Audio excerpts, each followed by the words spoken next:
ዓሰብ ክንማወተሉ ኢና ይብሉ ለው ኢትዮጵያውያን እዚ ብመንግስቲ ደረጃ ዝረበ ዝነግረኩም ዘለኹ ክንማወተሉ ኢና ኢሉ ሞት ዝደለየ ደኣ እሞ እንታይ ክትገብሮ ትኽእል ኢኻ ሞት እንተደልዩ ሓደ ወረዲ ሞት ደልዩ እዩ እታ ዝደለያ ምናልባሽ ክሳኽዐሉ ኢኻ ትምነየሉ ክንማወተሉ ኢና ዓሰብ ናይ ኢትዮጵያ እዩ ዝኽፈል መስዋዕትነት ከፊልና ክነምልሶ ኣለና ዝብል ኣብ ኣኼባ ተዘረበ እዩ እንታይ እዩ ኣክሽን በበይን ይጀምሮ እዮም ኢሎም ዝብል ጥራሕ ክነግረኩም እየ ዝደሊ ዓሰብ ክንማወተሉ ኢና ክብሉ ከለዉ እቲ ኩናት ዘይተርፍ ምዃኑ የርእየና ኣሎ በበይን ይጀምሮ ኢሎም ግን ብሚድያን ብምሁራንን ንጀምሮ እዮም ኢሎም ሚድያ ክመፁ እዮም ዓሰብ ናህና ይኽብልኩም እዮም ለምቅነ ኣብ ዝቕፅሉ ሰሙናት ዓሰብ ናይ ኢትዮጵያ እዩ ብሕግን ብታሪኽን ዝብልኩም ክመፁ እዮም እንታይ እዮም ኢሎም ብሕጊ ከመይ ብታሪኽ ከመይ ዝብል ምሁራን ይተንትንዎ እዮም ኢሎም ኣብኡ ዘቕረብዎም ምሁራን ከምዚ ዝበሉ ምሁራን እዮም ዘቕረብዎም ማለት እንእከለ ይቕረቡ እሞ ናይ እንእከለ ዓይነት ትንተና ይተንትኑ ተባሂሉ ናይ ዝኸም ዝሕዚ ዘቕርበልኩም ሰብኣይ ናይ ከምኡ ዝበለ ትንተና ይተንትኑልና እንእከለ ይቕረብ ተባሂሎም ካብ ኣዲስ ኣበባ ዩኒቨርሲቲ ካብ እከለ ዩኒቨርሲቲ እናተባህለ ተመሪፆም ዝተቐመጡ ሰባት ኣለዉ ኣብ ሕድሕድ ሚድያ ክወፁ እዮም ሕዚ ዓሰብ ናይ ኢትዮጵያ እዩ ብታሪኽ ዓሰብ ናይ ኢትዮጵያ እዩ ብሕጊ እንድሕር እምቢሎም ግን ብጉልበት ክንኣትዎ ኣለና ዝብሉ ዝፍክሩ ክመፁልኩም እዮም ለምቅነ ብተግባር እዚኦ ኣኼባ ተባሃለ እየ ዝነግረኩም ዘለኹ በዓል መን እዮም ቶም ሞዴል ተባሂሎም ተወሰዱ ናይ በዓል መን መደረኢ ሞዴል ተባሂሉ ተወሲዱ ንምሁራን ዝብል ይኸው እንግዲህ ዓሰብ የሱልጣን ኢብራሂም የተባለው የአፋር ባላባት ሩቢታኖ ለሚባል ኩባንያ ሸጠው በዛን ጊዜ መብት ነበረው የመሸጥ ምንም መብት አልነበረው የመሸጥ መብት አልነበረው ምን ነበር ያስተዳድር ነበር እዛ ዓሰብን ያስተዳድር ነበር አዎ እንግዲህ ባላባት ነው የዛ ባላባት ነው በዛን ጊዜ እኮ ወደብ የለም እኮ እንደው ዝም ብሎ መርከብ ማቆሚያ ነው እሺ እና ያንን ሲሸጠው አጼ ምኒልክ አውቁ ግን አጼ ምኒልክ ቀደም ሲል የኢትዮጵያ ግዛት ቀይ ወሰን ቀይ ባህር ነው ብለው ለዓለም ሁሉ አስተዋውቀው ነበር እና አጼ ምኒልክ ሳያውቁ ይሄ ዓሰብ ለጣሊያን ኩባንያ ተሸጠ በህገወጥ መንገድ የተሸጠው ማለት ነው በህገወጥ መንገድ ነው ሱልጣን ኢብራሂም ያንን ለመሸጥ መብት አልነበረውም ምንም መብት አልነበረውም እና ከዚያ በኋላ እንግዲህ ያው ከተሸጠ በኋላ ወደብ የሆነ በተለይ ስዌዝ ካናል ከተሰራ በኋላ እያደገ ሄደ ዓሰብ ወደ ወደብነት ተቀየረ ከ15 ዓመት በኋላ ጣሊያኖች ኤርትራን ሲያቋቁሙ ዓሰብንም እዚያው ላይ ደመሩት እና የኤርትራ ግዛት ሆነ እንግዲህ ያ ኤርትራ ጣሊያኖች ሲገዙት ህገወጥ በሆነ መንገድ ነው ምክንያቱም አጼ ምኒልክ አያውቁም እና ያንዱን ለዋላዊ ግዛት ሌላ ሀገር ሊሸጠው አይችልም በምንም አይነት ሁኔታ እንግዲህ ስለዚህ በታሪክ ዓሰብ የኢትዮጵያ ነው ማለት ነው በሌላ ደግሞ በህግ ደግሞ ብንሄድ በኢትዮጵያና ኤርትራ ፌዴሬሽን በሚመሰርቱበት ጊዜ ለፌዴሬሽኑ ዋና ምክንያት የሆነው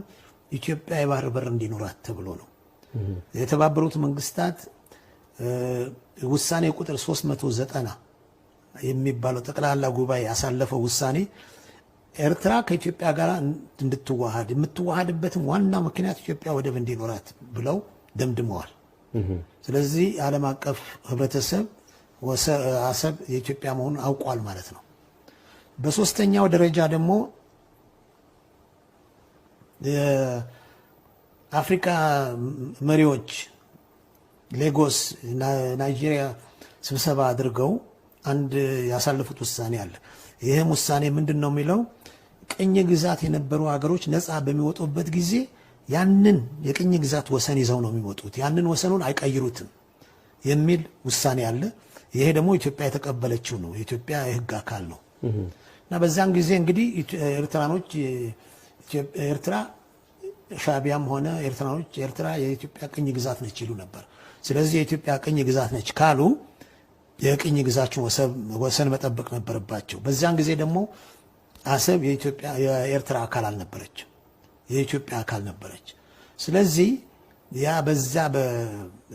በዚህ በአፍሪካ መሪዎች ውሳኔ መሰረት ዓሰብ የኢትዮጵያ ግዛት ነች በሚል ነው የተከራከርኩት በዓል እዚኦም እዮም ኤግዛምፕል ገይሮም ናይ በዓል እዚኦም ርዲት ናይ በዓል እዚኦም ትንታነ حيزنا كنكرا خرلنا اندحرم بالنايلوم زي تاريخ نديو ناي حقي كنكرا خرينا اندحرم بالنايلوم بخنم ما وتلعينا اي تباهيلو او اخيبا تباهلي ازاروكم زلو لب بلو حزي انا ناي تاريخ موريكم ግን እንተ ንኣሰ ዓንቢበ ታሪክ ፈልጥ እየ ስኢሉ ኦርዲናር ዝኾነ ግን ከዓነ ዝሕዝ ዝበሎ ስኢሉ ዲስኳሊፋይ ዝገብር ክነግረኩም ዓሰብ ናብ ኢትዮጵያ ክትመፅእ የብላን ወይ ኤርትራ ክትሕወስ የብላን እዚታት ክደፍዎ ናተይ እምነት ትግራይን ኤርትራን ክሕወሳ ጥራሕ ኣይኮነን እንተዝኸውን ነይሩ ልቢ ዘለዎም እምሮ ዘለዎም ኣብቲ ከባቢ ተዝህልው እንተ ተኣኪብካ ትበዝሕ ትድመፅ ብደንቢ ንሱ ኢቲ እምነተይ ግን ኣይኮነን ምስዚኦም ኣይኮነን በቃ ዘይ መሬትን ካሊእን ህዝብ ይደልዩን ህዝብና ከጥፍዎ ወይም ዝደልዩና እዚ ስለ ዝኾነ ኢና እዚ ንብሎ ሕዚ ሃፀይ ምኒልክስ ከምዚ ናይ ኢትዮጵያ ከም ዝኾነ ዓሰብ ኣውጆም ይብል ቅድሚኦም ዝነበሩ 17 ዓመት ሙሉእ ዓሰብ ኮነ ካሊእ ጠቕላላ ቀይሕ ባሕሪ ፀላእ ከይወሮ 17 ዓመት ሙሉእ ዝተቃለሱ ሃፀይ ዮሃንስ የልዕልዎም ቶም ባንዳ ምንም ስለ ባሕሪ ትርጉም ዘይፈልጡ ስለ ባሕሪ ትርጉም ዘይፈልጥ ባንዳ እዩ ነይሩ ምኒልክ ፅለ ኣይኮነን ከምኡ ዝብለኩም ዘለኹም ልቢ በል ፍላይ መንእሰይ ስለ ስዊስ ካናል የልዕል ነይሩ ዶክተር ያዕቆብ ስዊስ ካናል መዓዘ እዩ ተመስሪቱ ዓለም መግደፍዎ ኣፍሪካ ውሽጢ ዘላ ኢጅፕት ስዊስ ካናል ብምምስራት ንግዲ ዓለም ከተፋጥን ከምትኽእል ክትጥቀም ከምትኽእል ፈሊጣ ክትምስርቶ ከላ ምኒልክ ድሕሪ 10ታት ዓመታት ናብ ንግስና ዝመፀ ኣይፈልጦን እዚ ቀይሕ ባሕሪ ቆርሚሙ ንኤርትራ ንጅቡቲ ንሶማልያ ንግዛዕ ኢሉ ቆርሚሙ እዚ ቁርሙም መቢሉ ኣብ ማእኸል ቁጢጥ ዝበለት ኢትዮጵያ ዝገበረ ምኒልክ እዩ ተሓዝኒሃ ኢትዮጵያ ምኒልክ ዝሰርሓ እዩ ንኤርትራ እውን ሸይጡ ስዊስ ካናል ብ1859 እስካዕ 69 እዩ ተሰሪሑ 1859 እስካዕ 1869 ብፈረንጂ ቆፃፅራ እዩ ተሰሪሑ 40-50 ዓመት ኣሎ እስካዕ ምኒልክ እስካዕ ዝበፅሕ ድሕሪ ሪኢኹም ቅድሚ 40-50 ዓመት ዓለም ተረዲእዋ ስዊስ ካናል ዝሰርሐት ኢጅፕሽያንስ ግብፃውያን እዚ ተረዲእዎም ቅድሚ 40-50 ዓመት ቅድሚ ምኒልክ ዝሰርሕዎ ምኒልክ ክሰርሕ ካናል ግደፍዎ እሞ ናይ ባሕሪ ጥቕመ ይፈልጥን ነቶም ጥርሖም ዝነበሩ ነቶም ክዳን ምኽዳን ዘይፈልጡ ፍቅዶ ጉድጓድ ዝወልዱ ንታሕቲ ናብ ደቡብ ገፅ ከይዱ ንዖም ከግብር ይኸይዱ ቆርሙም መቢሉ ንኢትዮጵያ ቆርሚሙ ሸይጡ ንደቡብ ይኸይዱ ከግብር ገዛ ይፈልጡ ካሊእ ይፈልጡ በረኻ ዝነበሩ ሰባት ከግብር ከይዱ ናይ ምኒልክ ኢኮኖሚ ፖሊሲ እዚ ንዓገብር እንዳበልካ እግርካ ዝሓፅበልካ ብተፈጥሮ ዝወቀለ በነና ብካሊእ ዓየዶ ጋባዶ ኣርዩ ዘምፃልካ ከምኡ ዝበለ ቴክኖሎጂ ይፈልጥ ካሊእ ይፈልጥ በረኻ ዝሓድር በረኻ ዝውዕል ገብር ኢልካ ምግባር እዩ ናይ ምኒልክ ኢኮኖሚ ፖሊሲ ምኒልክ እንደዚህ ብለው ሳያውቁ ተያዘ ይብል ደንቆሮ ኮይኑ ተታሒሸይጥዎ ባ ቅድሚኡ ዝሕልውዎ ዝነበሩ ነገስታት ነይሮም ህዝቦም ከይውቃዕ መሬቶም ከይውሰድ ንብረቶም ቅርሶም ሃብቶም ከይውረር ተሳጊሮም እስከ የመን ዘኽብሩ ተጋሩ እዮም ነይሮም መታ ናይ አክሱማይት ኪንግደም ተደምሲሱ ምኒልክ ክትጨኑ ተኸባቢኦም ዝገብርዋ ባንዳ ክጨኑ ሸያጣ ዓዱ ቆርማሚ ሃገር ዓይነት ክጨኑ ይገብርዎ ማለት ልብ በል ቅድሚ 40-50 ዓመት ስዊስ ካናል ከምዚ ጌርና ሰሪሕና ዓለም በዚ ክትከይድ ጌርና እዚ ከባቢ ማግኔት ኢኮኖሚ ዓለም ክንገብሮ ኢና ኢሎም ዝኸዱ ግብፃውያን ኣብ ዝነበሩሉ ዓዲ ኣብቲ ዝነበሩሉ ኮንቲነንት እንዳነበረ ምኒልክ ዝበሃል ባንዳ በቃ ዓዲ ሸይጥካ ነቲ ካሊእ ነቲ ዘይሰልጠነ ንዓገብር እንዳበልካ ምስ ዘይሰልጠነ ከም እንስሳ ዘገዳም እንዳጓየኻ መሓዝን ባርያ እንዳበልካ ምሻጥን እዩ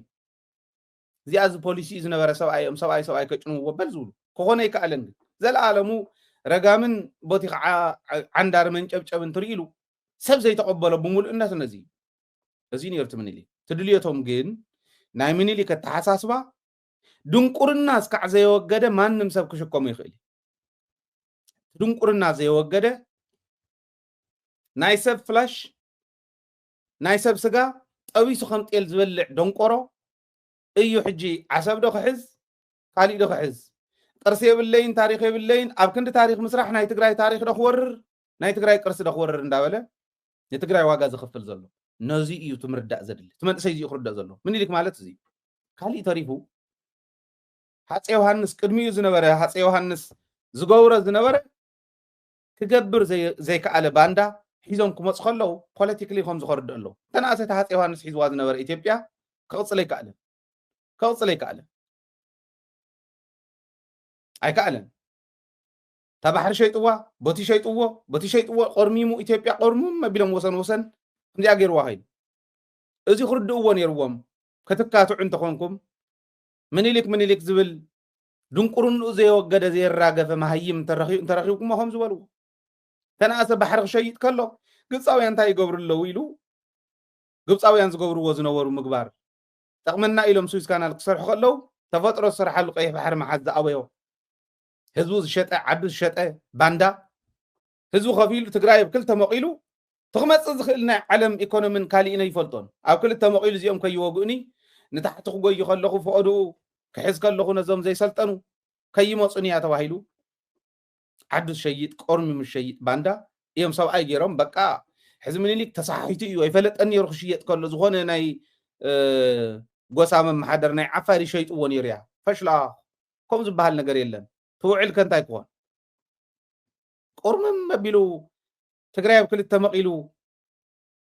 ነታ ዓዲ እውን ባሕሪ ዘይብላ ዘትረፈ ሰብኣይ ከምዚኣ ገይርዋ ባንዳ እዩ ነይሩ ክንዲ ምባል እዚ ሒዞም እዮም ዝማጎትኩም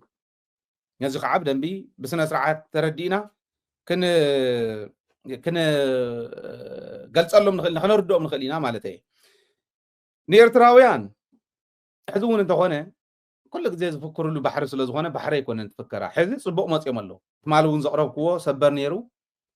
ኤርትራ ናልባሽ መዓልቲ ናፅነት ድዮም ክገልፅዎ ቅድሚኡ ድዮም ክገልፅዎ ይፍለጥን ብመንግስቲ ደረጃ ዝኣመንሉ ከም ምዃኑ ተረዲእ ኣለኹ ትግራይ ወሰን ባሕሪ ወደብ ክትጥቀም ትኽእል እያ ብነፃ ኢሎም ኣለዉ